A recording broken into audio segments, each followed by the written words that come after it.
तो हारून, दिल के मामलात कैसे चल रहे हैं? सच बताऊं भाभी, चल ही नहीं रहे, बल्कि पीछे की तरफ जा रहे हैं। अरे हारून, क्या मतलब है तुम्हारी इस बात का? ये भी कह दो कि तुम किसी खाई में जा गिरे हो। तुम्हें किसने कहा कि दिल के मामलात हमेशा ठीक चलते हैं?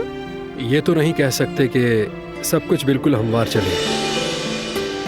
मैं जानता हूं कि उस लड़की के दिल में मेरे लिए कोई जज्बात नहीं है। लगता है अलग अलग दुनिया के लोग हैं, कुछ बन ही नहीं सकता। अरे भाई, तो मुझे ये भी बता दो कि एक ही दुनिया के कौन से लोग होते हैं, मुझे भी तो पता चले। वैसे मैंने सुना है कि अपोजिट चीजें ही एक दूसरे को खींचती हैं। तुमने ये बात सुनी भी है कि नहीं हारून? सुनी है भाभी, लेकिन जब बीच में फर्क हो तो फिर नहीं बनती वो बातें। किस बात पर गुस्सा करता हूँ कभी सोचा है? मैं खुद पर गुस्सा करता हूँ। क्यों मैं खुद को इतना थका रहा हूँ? जो होगा देखा जाएगा। यही सोचता हूँ कि जैसा चल रहा है वैसे चलने दूं। और मैं क्या कर रहा हूँ?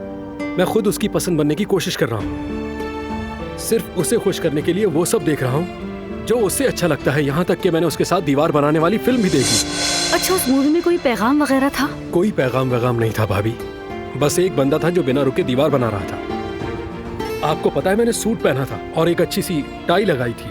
बैड लक, टाई दराज में फंस गई। अच्छा, वाकई तुमने भी कुछ ऐसा ही किया था? मत पूछें भाभी, उल्टा मेरा ही तमाशा बन गया है। अच्छा, आपको पता है उसे लड़कों पर कौन सा रंग पसंद है? कौन सा? पीला। पीला रंग पसंद है उसे। मैं उसकी ये बात नहीं मान सकता। अगर उसे मुझसे मोहब्बत है तो फिर उसे मुझे ऐसे ही कबूल करना होगा।